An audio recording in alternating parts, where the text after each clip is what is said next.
During the fair, many dedicated food vendors and their employees offer fair attendees great food, prepared in a sanitary manner, and their dedication is appreciated by all. However, there are a few operators that leave their better judgment behind and do not apply basic food safety principles in their facility, hence entering the lack of better judgment zone.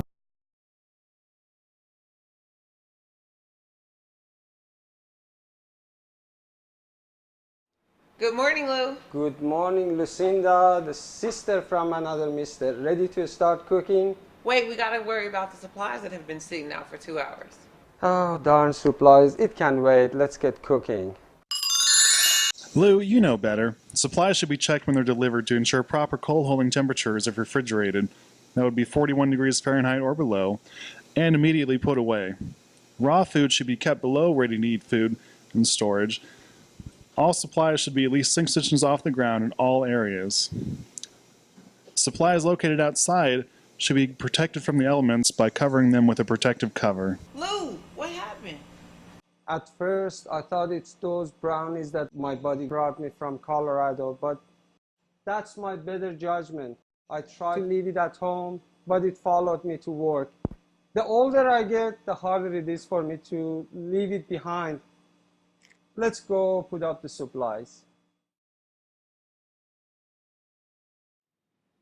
Lou, what's up with that shirt? And your fingernails, they don't look too great either. And that gaudy ring, we can't work with that. I have enough of a hard time with my better judgment. Don't you start with me. Do you know that bike I bought just recently? Last night I was trying to get it running till late at night. I fell asleep under the bike, got up in the morning, didn't have the time to change. And this ring, my wife gave it to me for anniversary. I have to wear it or she thinks I'm cheating on her. So let's leave it alone. Lou, personal hygiene is an essential part of food safety.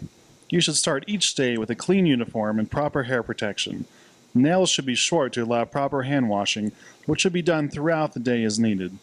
The only jewelry you should wear on your hands or wrists is a simple wedding band. Lucinda, would you cut those strawberries for the shortcakes tonight? Get on it, please. We are in a hurry. Where'd you put the gloves? Gloves, no one is watching. Just use your hands and cut it. Lou, you still have to do the right thing even when no one is watching. Lucinda needs to wash the strawberries first, and then wash her hands before putting on gloves to handle all ready-to-eat foods. Lou, how am I supposed to wash with my hands with no soap or paper towels? Do I have to do everything for you? Go find some soap yourself. Lou, it is your responsibility to provide supplies to ensure proper hand washing. Each hand wash station should have hot and cold water, soap, paper towels, scrub brush, and a wastebasket.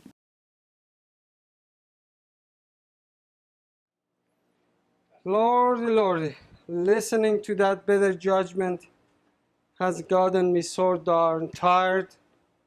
I'm gonna lean on this counter, eat my donut, drink my iced coffee.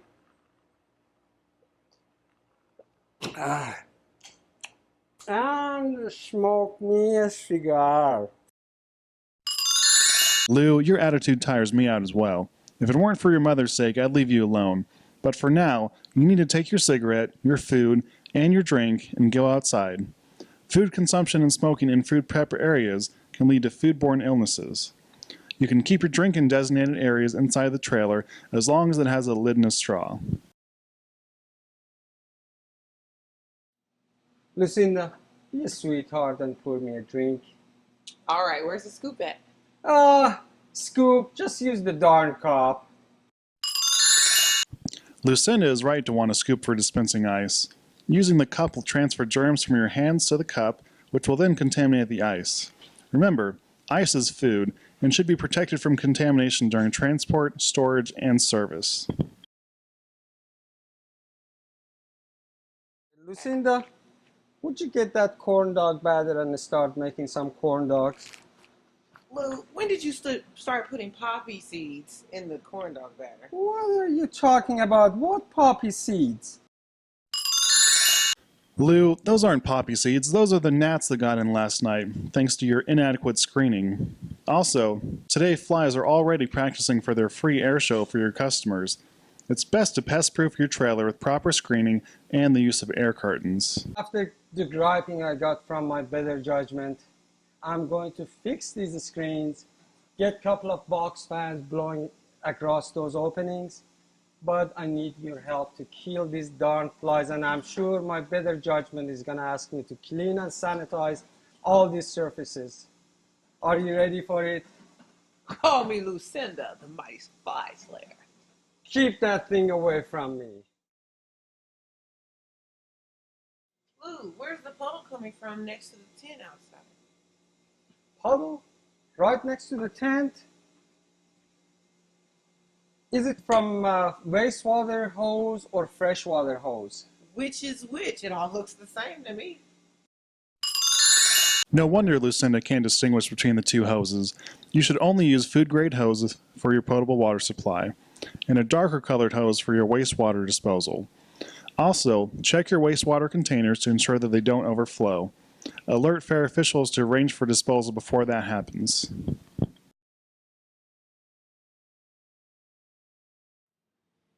All right, Lucinda, I finished up those burger patties. The chicken patties, I pounded them. They are gonna be ready for us to fry it later. I'm gonna cut these tomatoes. If you be a sweetheart and make some more batter. Are you going to use the same nasty cutting board? Don't save water. At least wash your hands first. Is this a better judgment and Lucinda tag team event trying to get to Lou? Leave me alone. Dealing with you, I need all the help I can get. Cross-contamination is one of the main causes of foodborne illness. It's best to prepare your ready-to-eat items on a clean and sanitized surface and put them away properly, and then do your raw meat preparations. Always properly clean and sanitize all surfaces and utensils after dealing with raw food. To facilitate the process, always keep 2 buckets, one with mild soap solution and the other for sanitizer solution. Those buckets should be labeled, and always return your wiping cloth to the bucket it came out after cleaning or sanitizing.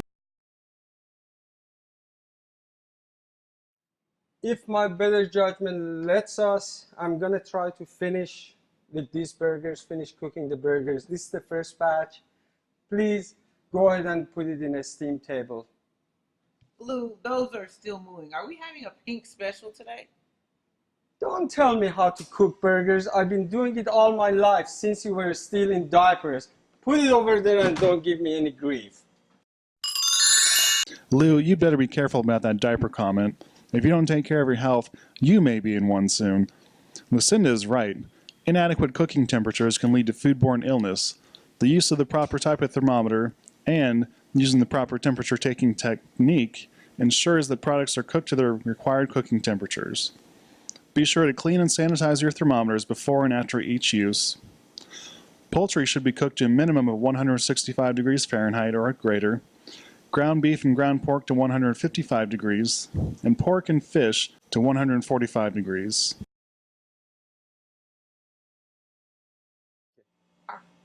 Lou, what's wrong with the clock on the oven? Isn't it 4 hours behind? Oh, this darn thing. It seems like the breaker on the back wall flipped out. Don't worry about it, it'll be okay. But won't that affect our hot hold and cold hold temperatures? No, it'd be okay. I can't afford to throw food away. Let's just keep on and serve the food. I'm gonna go turn the breaker back on. Lou, you can't afford not to throw the food away.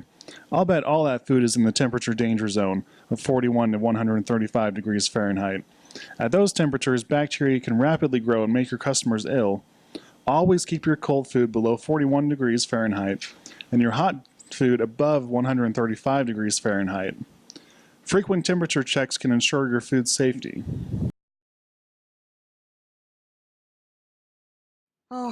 Throwing away all that food has really depressed me. We need to make some money. Kindly get the turkey legs out of that ice chest. We are gonna put them in a smoker, reheat them, and sell us some turkey legs. What are those turkey legs doing in the ice chest? Last night we had 60 of them left at the end of the night. I don't have the coolers to cool them properly, so I thought I'd leave them in there. We come in today, we are gonna put them in a smoker, and it's gonna taste mighty good. Just go ahead and put them up, please. Those turkey legs look wrong in more ways than one. They just can't be used. I got a special deal on them. If we sell them, this dude was selling them half the price. They look kind of different and funny, but if I make money, you make money. Let's put them in a smoker and sell them.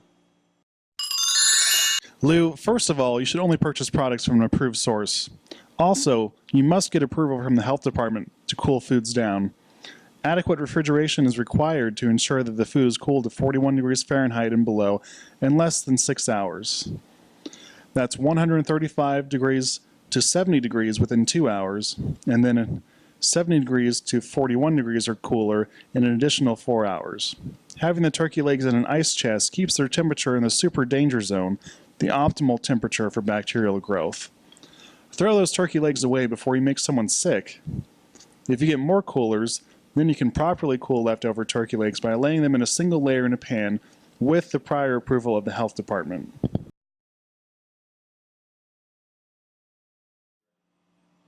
Lou, let me borrow a coin. Let's flip the coin to see who's going to do the dishes. I'm not gonna give you a coin, use your own coin. And by the way, I do enough dishes at home. That old lady makes me do the dishes. You go ahead and do it yourself. I'm tired. Where's the sanitizer? Sammy who? Lou, once more you've brought shame upon yourself. Santa who? Really? I know that you only wash and rinse your dishes at home, but in a licensed facility, additional steps are required for warewashing. You not only wash and rinse your dishes, you also sanitize them and allow them to air dry. Sanitizing will reduce the number of bacteria to a safe level.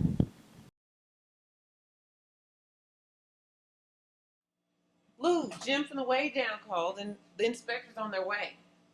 Flock of geese. What the heck? I'm trying not to cuss with that better judgment. I cannot even cuss. Let's try to fix things up. They are stressing me out. I cannot deal with them since they closed me down a few years back. Let's try to clean things up before they get over here. As long as you keep me by your side, you have nothing to fear but fear itself. Do regular self-inspections to ensure all risk factors are kept in check. Are your cold foods cold enough, to 41 degrees Fahrenheit and below? Or are you cooking your foods to the proper temperature? Do you know what those temperatures are? Are your hot foods kept at their proper temperatures, which would be 135 degrees and above? Are you cooling your leftover foods properly? And when reheating, are you reheating them to 165 degrees Fahrenheit or above within 2 hours? And most importantly, are you doing everything possible to not contaminate ready-to-eat foods? When you self-inspect and use your better judgment, the inspection process can be a pleasant experience. Your inspectors will also appreciate your initiative to self-inspect. So, Stay out Stay of out Stay out of the zone. And don't leave your better judgment behind.